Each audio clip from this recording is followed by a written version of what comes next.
ఆరంభంలో తడబడి అట్టడుగున ఉన్నా తెగింపుతో పోరాడితే ముగించే ముందు వరుసలో ఉంటావు అనడానికి బెస్ట్ ఎగ్జాంపుల్ ముంబై ఇండియన్స్ అని చెప్పాలి. నిజంగా ముంబై ఇండియన్స్ ప్రతి సీజన్లో ఆరంభంలో తడబడి పాయింట్స్ టేబుల్లో అట్టడుగున ఉంటుంది. అంతా అయిపోయింది, ఇక వీళ్ళు మళ్ళీ కోలుకోలేరు, వీళ్ళ పని అయిపోయిందన్న ప్రతిసారి వాళ్ళు రెట్టింపు ఉత్సాహంతో వాళ్ళు పోరాడి వేరే లెవెల్ టాలెంట్ చూపించి ఈరోజు పాయింట్స్ టేబుల్లో ముందున్నారు. ప్రతి సీజన్లో ముంబై ఇండియన్స్ తడబడుతుంది. ఫస్ట్ హాఫ్లో పాయింట్స్ టేబుల్లో దాదాపు చివరి అంచున వరకు పోతుంది. వీళ్ళ పని అయిపోయింది అన్నప్పుడు తిరిగి కోలుకొని ఒక్కసారిగా కంబ్యాక్ ఇస్తారు, పాయింట్స్ టేబుల్లో ముందొస్తారు, నిజంగా కప్పును కూడా ఎగరేసుకుపోతారు. నిజంగా ముంబై ఇండియన్స్ గేమ్ ప్లానే వేరుంటుంది. ఫస్ట్ హాఫ్ ఫ్లాప్ ఉంటుంది, సెకండ్ హాఫ్ హిట్ ఉంటుంది. టోటల్గా ఫైనల్లో ముంబై ఇండియన్స్ ఉంటుంది, కప్పు కూడా కొట్టుకొని ఎగిరేసుకొని పోతుంది. నిజంగా ముంబై ఇండియన్స్ ఆట తీరు అనేది ఎవ్వరు ఊహించలేరని చెప్పొచ్చు. ముంబై ఇండియన్స్లో రోహిత్ శర్మ కంబ్యాక్ ఇస్తున్నాడు, వరుసగా 50లు బాధిస్తున్నాడు. ఇక స్కై మాత్రం అసలు ప్రతి మ్యాచ్లో రెచ్చిపోతున్నాడు, తన యొక్క ఫామ్ అనేది కొనసాగిస్తున్నాడు. వీళ్ళిద్దరికి తోడుగా హార్దిక్ పాండ్యా ఆల్రౌండ్ పర్ఫార్మెన్స్ తోటి నెక్స్ట్ లెవెల్ ఆల్రౌండర్ దొరికాడు ఇండియాకి అని చెప్పొచ్చు. ఎక్సలెంట్ బ్యాటింగ్, ఫీల్డింగ్, అస్సలు బౌలింగ్, ఎక్సలెంట్ ఆల్రౌండర్ ఇండియాకి అనేది మనకు హార్దిక్ పాండ్యా ద్వారా దొరకడం జరిగింది. ఈసారి చూసుకుంటే అస్సలు హార్దిక్ పాండ్యా కెప్టెన్షిప్లో కూడా ఎక్సలెంట్ చేస్తున్నాడని చెప్పొచ్చు. నిజమైన అస్సలు సిసలైన ఆల్రౌండర్ హార్దిక్ పాండ్యా అని చెప్పొచ్చు. ఇక మన ముంబై ఇండియన్స్ గురించి మాట్లాడుకుంటే ముంబై ఇండియన్స్లోనే సగం పేరు ఇండియన్స్ అని ఉంటుంది, అందులోనే సగం మంది ఇండియన్ ప్లేయర్స్ ఆడటం జరుగుతుంది. నిజంగా మనం చూస్తున్నట్టయితే రోహిత్ శర్మ ఉంటాడు, స్కై ఉంటాడు, హార్దిక్ పాండ్యా, తిలక్ వర్మ, బుమ్రా, ఇట్లా సగం మంది ఇండియన్ ప్లేయర్లు ఈ ముంబై ఇండియన్స్లో ఆడడం జరుగుతుంది. నిజంగా ఎక్సలెంట్ బ్యాటింగ్ లైనప్ ఉందని చెప్పొచ్చు. రోహిత్ శర్మ 50 కొట్టిందంటే ఖచ్చితంగా ముంబై ఇండియన్స్ విజయం దక్కినట్టు అని చెప్పొచ్చు. Hit man Rohit Sharma batting చేసినప్పుడు ఖతర్నాక్ ఉంటుందని చెప్పాలి. మనోడు సిక్సర్లు వెన్నతో పెట్టిన విద్య ఉంటుంది, అసలు ఎక్సలెంట్ బ్యాటింగ్ చేస్తాడు, అసలు ఎవరిని చూడడు. మనోడు ఫామ్లోకి వచ్చిండు, ఖతర్నాక్ బ్యాటింగ్ అనేది చేయడం జరుగుతుంది. వరుస 50లతోటి కుమ్మేస్తున్నాడు.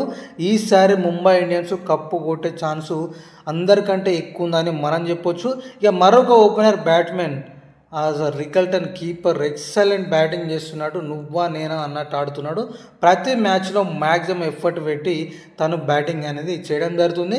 ఇక తర్వాత కట్ చేస్తే సూర్యకుమార్ యాదవ్ స్కైలోకి బాల్ని లేపి పడగొడతాడు, అసలు వేరే లెవెల్ బ్యాటింగ్ చేస్తాడు. మనోడు స్వీప్ షాట్లకి వెన్నతో పెట్టిన విద్య అని చెప్పాలి. బాళ్ళు పడుకుంటా లేసుకుంటా బాల్ను మాత్రం వేరే లెవెల్లో గ్రౌండ్ అవతల పడగొడతాడు. మనోడు మొత్తం 360 డిగ్రీ రొటేట్ చేసి గ్రౌండ్ అంతా షాట్లు పడుకొని మరీ స్వీప్ షాట్లు కొడుతూ ఉంటాడు. ఎక్సలెంట్ బ్యాట్స్మెన్, మాత్రం వేరే లెవెల్ బ్యాట్స్మెన్ అని చెప్పొచ్చు. బౌలర్లు కన్ఫ్యూజన్కి గురైపోతాడు, సూర్యకుమార్ బ్యాటింగ్ చేస్తూ ఉంటే వేరే లెవెల్ టాలెంటెడ్ అని చెప్పొచ్చు. ఇక నెక్స్ట్ వీళ్ళిద్దరు మిస్ అయితే హార్దిక్ పాండ్యా అస్సలు మనోడు అరాచకం అని చెప్పొచ్చు. బౌలింగ్లో, బ్యాటింగ్లో, ఫీల్డింగ్లో అస్సలు నంబర్ 1 టీమిండియాకి ఆల్రౌండర్ అని చెప్పొచ్చు. తన ఆల్రౌండర్ పర్ఫార్మెన్స్ తోటి అండ్ నెక్స్ట్ తన కెప్టెన్షిప్ కూడా ఎక్సలెంట్ ఉందని చెప్పొచ్చు. ముంబై ఇండియన్స్ తరఫున హార్దిక్ పాండ్యా అరాచకం చూపిస్తుంది ఈ సీజన్ అని చెప్పొచ్చు. బౌలింగ్, బ్యాటింగ్, ఫీల్డింగ్, కెప్టెన్షిప్ బాధ్యతలు అసలు మనోడు వేరే లెవెల్లో. హార్దిక్ పాండ్యా ఈసారి ముంబై ఇండియన్స్ తరఫున కెప్టెన్ బాధ్యతలు, ఫీల్డింగ్ బాధ్యతలు, bowling, batting super full all round show చేస్తూ మనోడు ముందుకు దూసుకెళ్ళిపోతున్నాడు. ముంబై ఇండియన్స్కి బలమైన టీమ్గా ఉండడంలో కారణమైన main key player Hardik Pandya అని చెప్పొచ్చు. ఎక్సలెంట్ ఆల్రౌండ్ షో చూపిస్తున్నాడు. ఇలాగ దూసుకెళ్తే ఖచ్చితంగా ముంబై ఇండియన్స్ కప్పు కొట్టే ఛాన్స్ ఉందని చెప్పొచ్చు. తర్వాత తెలుగు తేజం తిలక్ వర్మ వేరే లెవెల్ బ్యాటింగ్ చేస్తుండు. తిలక్ వర్మ మామూలు టాలెంట్ కాదు, అసలు ఒక తెలుగోడు దెబ్బ ఔరా అనేలాగా ఉందని చెప్పొచ్చు. ఖతర్నాక్ మిడిల్ ఆర్డర్ బ్యాట్స్మెన్ అని చెప్పొచ్చు. అండ్ నెక్స్ట్ మనం చూసుకుంటే ఇక ముంబై ఇండియన్స్లో బౌలింగ్ ఒక సైడ్ దీపక్ చేరు, మరొక సైడు బుమ్రా.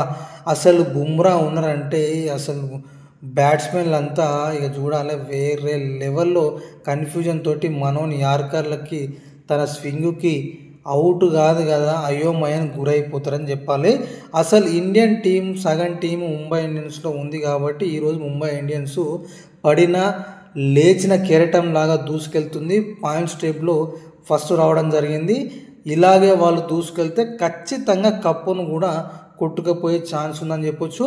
ఇలాగా టీమిండియా మాత్రం సగం మంది ఇక్కడే మనం చూస్తున్నాం కాబట్టి ముంబై ఇండియన్స్ ఫుల్ స్ట్రాంగ్ ఉన్నది. ఫైనల్కి వెళ్తే మాత్రం కప్పు ఖచ్చితంగా కొట్టుకపోతారు. All the best Mumbai Indians. And చూస్తుండండి మన ఛానల్ని లైక్ చేయండి, షేర్ చేయండి, సబ్స్క్రైబ్ చేయండి. Thank you very much.